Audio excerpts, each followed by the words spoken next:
Bonjour à tous et bienvenue dans le journal de la présentation en mouvement. Au sommaire de ce deuxième journal, dans la rubrique Actualité, un vlog sur le voyage scolaire à Paris, des classes de 4e et 3e. Ensuite, un reportage sur l'art du kamishibai, puis sur le projet Saumon réalisé en classe de 5e. Dans la rubrique culture, un reportage sur la sortie au théâtre au Puy-en-Velay. Et pour la minute culture, une présentation du film Vaiana 2. Dans la rubrique découverte, des métiers partout à la rencontre de Thomas, boulanger, et de Gwendoline, vendeuse. Ensuite, la classe de 3e nous emmène au Forum des métiers à Brioude. Et pour notre rubrique Un journal, un atelier, rendez-vous à notre atelier théâtre. Le 15 avril, les 4e et 3e sont partis à Paris dans le cadre du voyage scolaire. Corentin Planchon, Evan Laurent, Mathilde Vigourou et Louise Pascal nous emmènent à la découverte de la capitale.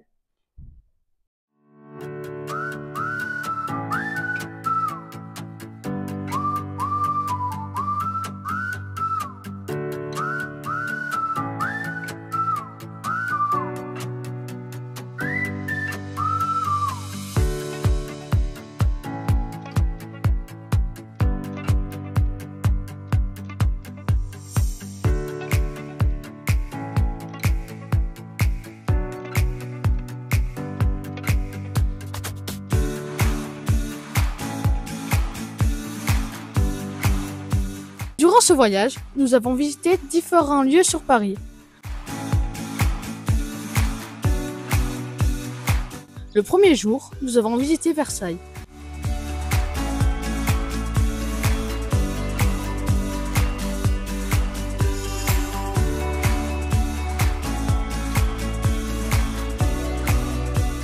Ainsi que ses jardins.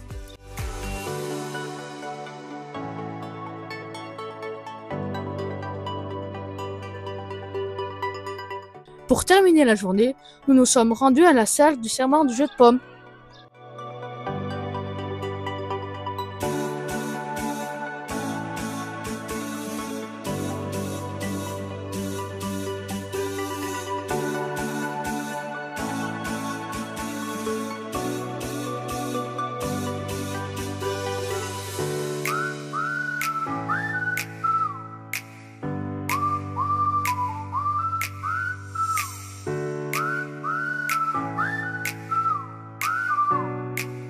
Le deuxième jour, nous avons eu la chance de visiter l'Assemblée nationale.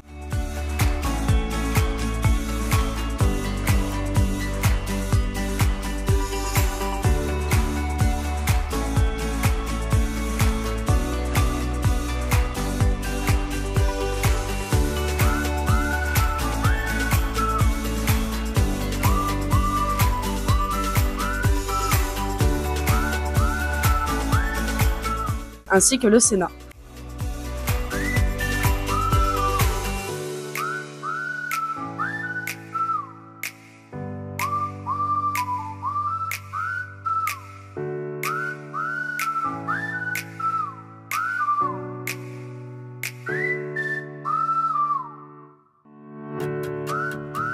Alors Mathilde, on mange quoi ce soir?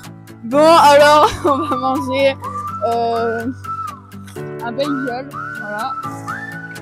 Il est emballé dedans, voilà. Après, des chips. On continuera avec un super gâteau au chocolat, franchement il a l'air tellement meilleur qu'à midi. Et on a eu la chance d'avoir une bouteille d'eau, franchement c'est pas du luxe. Nous avons pu finir la journée en beauté en nous rendant au théâtre pour assister à une représentation d'une pièce de théâtre de Molière intitulée Les Fourberies de Scapin.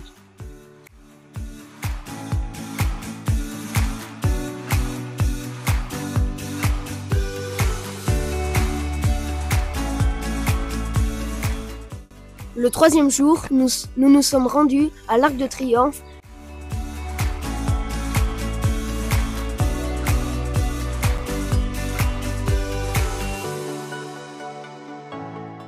Puis nous avons parcouru les Champs-Élysées en petits groupes, où nous avons fait les magasins. Ensuite, nous avons mangé au Jardin des Tuileries. Nous avons passé l'après-midi au musée d'Orsay, qui se situe au bord de la Seine, dans une ancienne gare.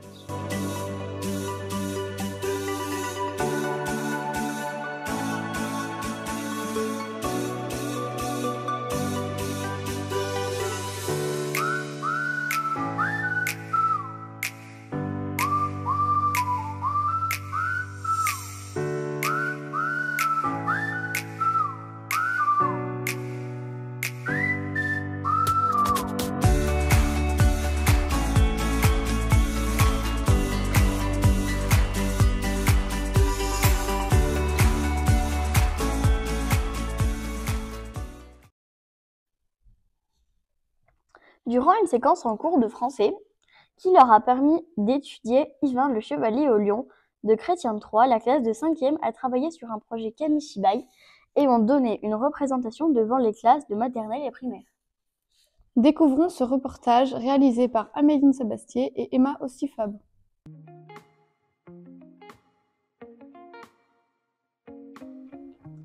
Et maintenant, nous allons vous présenter le projet Kamishibai. Suivez-nous! Kamishibai. Qu'est-ce que le Kamishibai?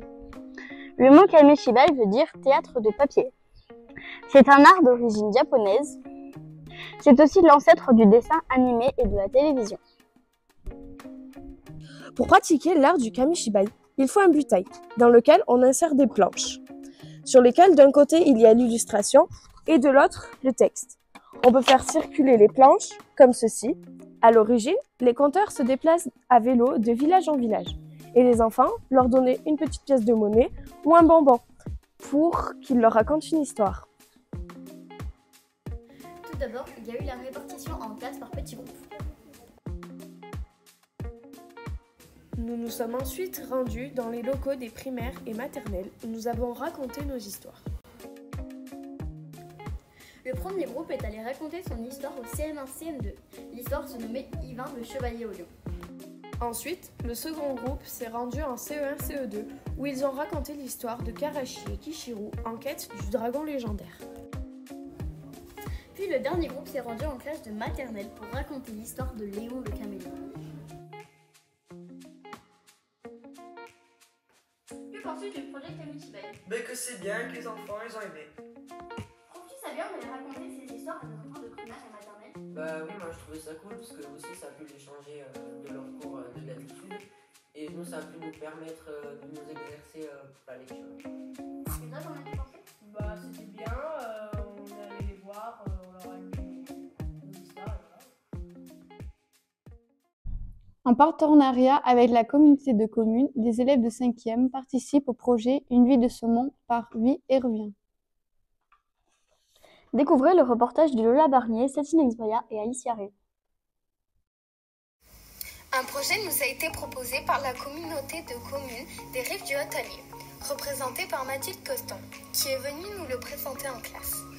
Ainsi, le 18 mars 2025, les 5e sont partis à Champeuge, visiter la salmoniculture, où ils ont découvert la vie du saumon, qui partent par exemple au Groenland pendant 3 ou 4 ans, puis reviennent en France par la rivière de l'Allier.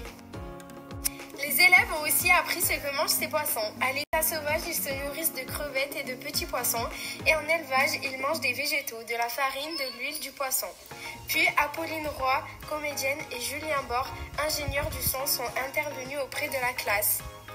Le théâtre et l'articulation, écriture de phrases, enregistrement de sons et de phrases ont ponctué leur séance.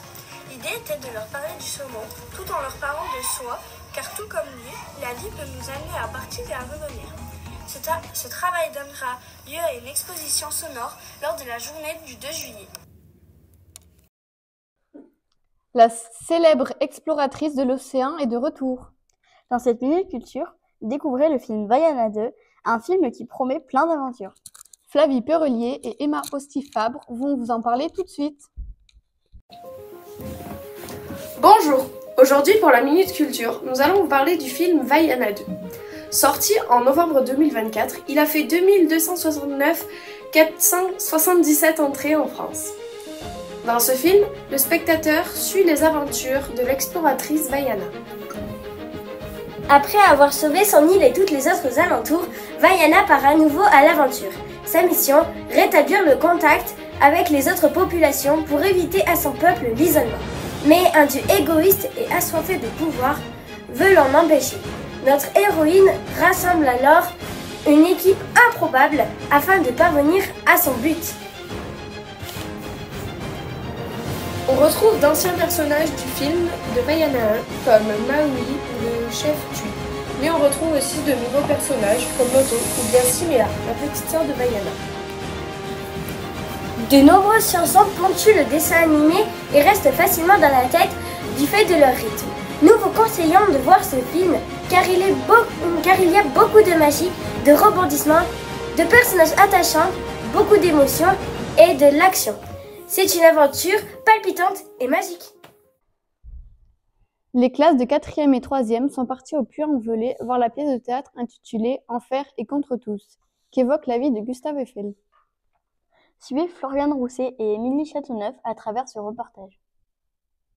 Le mardi 25 mars 2025, les 4e et 3e se sont rendus au Puy-en-Velay pour assister à la pièce de théâtre intitulée Eiffel, Enfer contre tous.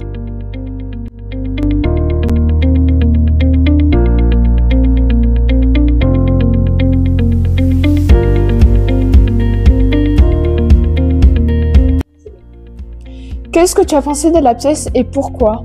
Soit le comédien il jouait bien, après il y a eu des problèmes de bavardage, il a dû s'arrêter, du coup on a eu du mal à comprendre. Qu'est-ce que tu as retenu de l'histoire racontée? Ce que j'ai retenu sur l'histoire, c'est que ça parlait de la Tour Eiffel, de Gustave Eiffel, tout ça. Qu'ils avaient lancé une grève aux ouvriers et que la Tour Eiffel, elle avait duré plusieurs années et que ça avait coûté extrêmement cher. Pendant l'échange avec le comédien, qu'est-ce que tu as retenu? J'ai retenu que les pièces de théâtre valaient pas beaucoup d'argent, que les comédiens gagnaient pas beaucoup d'argent, mais que les sénateurs, tout ça, gagnaient un petit peu plus. Qu'il y avait une technique aussi pour apprendre les textes, s'enregistrer puis l'écouter en promenade, tout ça. Que être seul sur une scène, c'est plus dur que être en groupe. Et que le but, c'est pas de gagner de l'argent, c'est de s'amuser. Dans la rubrique découverte de métiers, un reportage qui va ouvrir vos papilles et vous donner l'occasion de découvrir les professions de boulanger et vendeuse en boulangerie. Louane Bringier et Alicia Ré se sont rendues dans la boulangerie Les Pavés Sauguin qui vient d'ouvrir. Bonjour, aujourd'hui nous allons vous présenter la nouvelle boulangerie Les Pavés Sauguin qui a ouvert ses portes le 28 avril 2025. Elle est située 10 place Saint-Antoine, 43 170 Saugues. Thomas Charbonnier est le couple à la tête de la boulangerie Les Pavés Sauguin. Il nous présente le métier de boulanger. Les horaires du lundi au samedi, 6h30, 13h30, 15h30, 19h30. Le dimanche, de 6h30, 12h30, sauf le jeudi qui est fermé. À quelle heure vous commencez le matin? Alors moi j'attaque à 3h maintenant. Et moi je descends à 5h.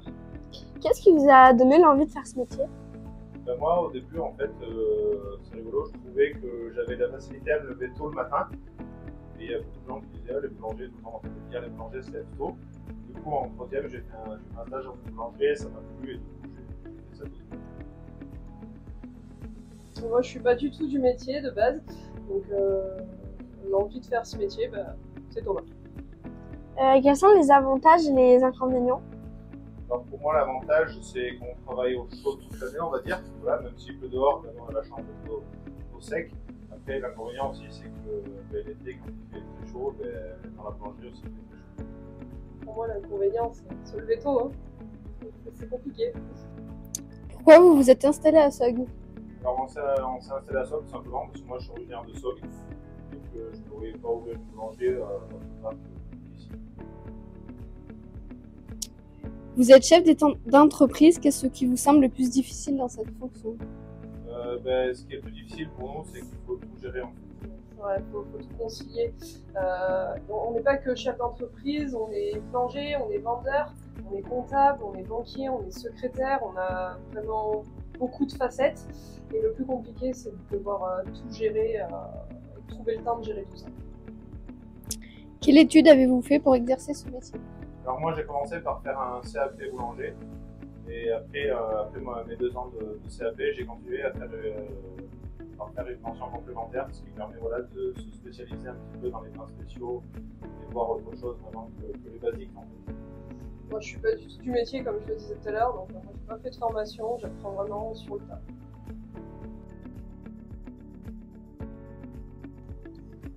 Donc là, on va rentrer vraiment dans la partie boulangerie, où on se retrouve avec le four à sol, c'est là où on va cuire le pain.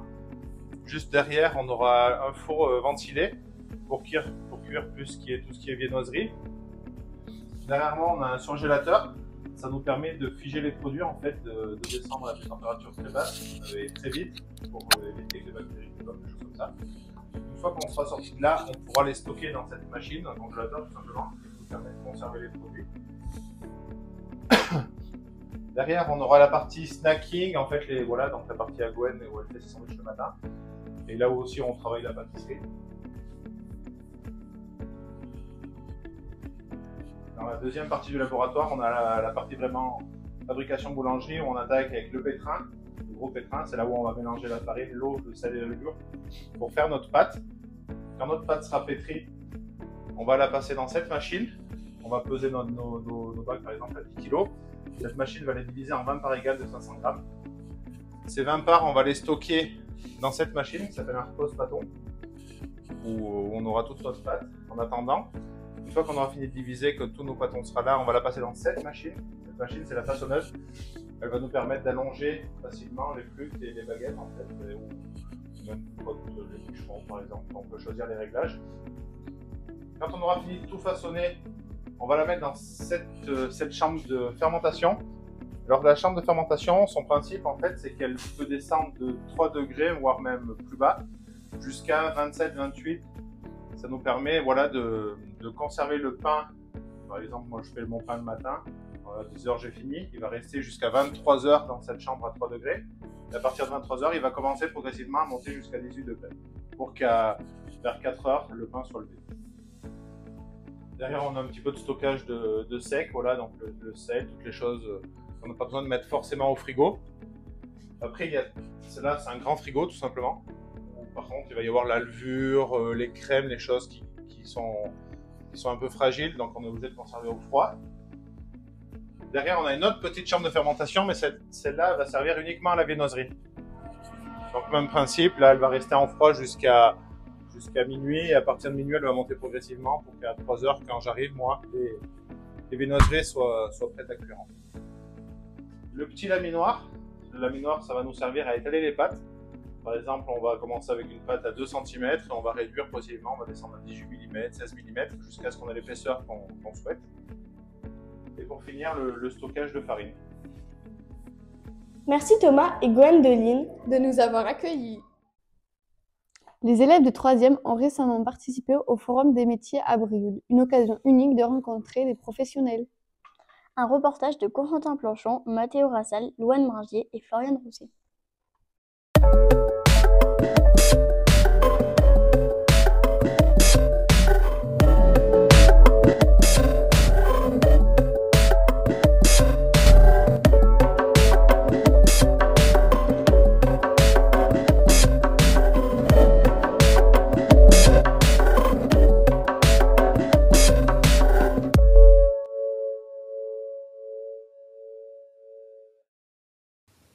Est-ce que vous avez bien aimé ? Oui, j'ai bien aimé car j'ai trouvé ça très intéressant. C'était très diversifié et les professionnels étaient à notre écoute. Est-ce que vous avez bien aimé ? Oui, j'ai bien aimé parce qu'on a pu parler avec les professionnels qui nous ont présenté les métiers. Quel métier vous a le plus plu ? C'est l'agriculture. Et pourquoi ? Parce que j'aime bien le contact avec les animaux et les engins agricoles. Quel métier vous a le plus plu ? Alors moi, le métier qui m'a le plus plu, c'est le métier de kinésithérapeute. Et pourquoi ? Parce que j'ai trouvé que c'était un métier très intéressant. La professionnelle nous a donné beaucoup d'informations et c'est un métier qui est beaucoup au contact de l'humain et j'aime beaucoup ça. Quel métier vous a le plus intéressé ? Le métier qui m'a le plus intéressé, c'est agriculteur parce que j'aime bien les animaux et les machines agricoles. Est-ce que le métier que vous voulez faire plus tard, il y était ? Oui, même si j'ai encore quelques petites hésitations avec le métier de pharmacien. Est-ce que le métier que vous voulez faire plus tard, il y était ? Oui, il y était, ils m'ont même bien informé sur ce métier. Quel métier vous a le plus intéressé ? Les métiers qui m'ont le plus intéressé sont pharmacien et kinésithérapeute, car ce sont des métiers qui font partie de la santé et plus tard, j'aimerais travailler là-dedans. Est-ce que ça vous a été utile pour votre orientation ? Oui, ça m'a été utile parce qu'ils ont répondu à plusieurs de mes questions. Un mardi sur 2, en fin d'après-midi, l'atelier théâtre animé par Madame Husson rassemble 20 amateurs de comédiens, dont Satinex Braya et Lola Barny, qui ont choisi ce reportage.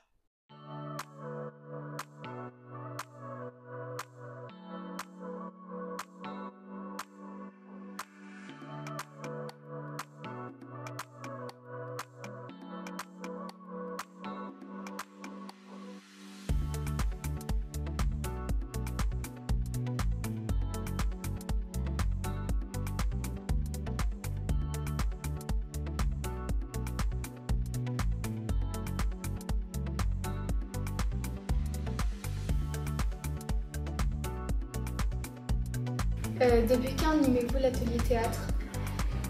Alors, j'anime l'atelier théâtre depuis une vingtaine d'années.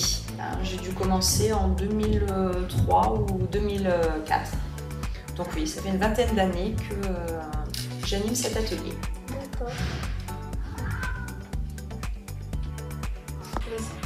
Qu'est-ce que la pratique du théâtre peut apporter aux élèves? Alors, je pense que la pratique du théâtre, elle peut apporter beaucoup de choses aux élèves. Tout d'abord, ça leur permet de développer leur confiance en eux-mêmes, leur confiance aussi vis-à-vis des autres, parce que quand on pratique le théâtre, en fait c'est une équipe, les comédiens forment une équipe et donc il faut se faire confiance et il faut faire confiance aux autres. Je pense aussi que le théâtre, c'est un bon moyen d'apprendre à gérer son stress.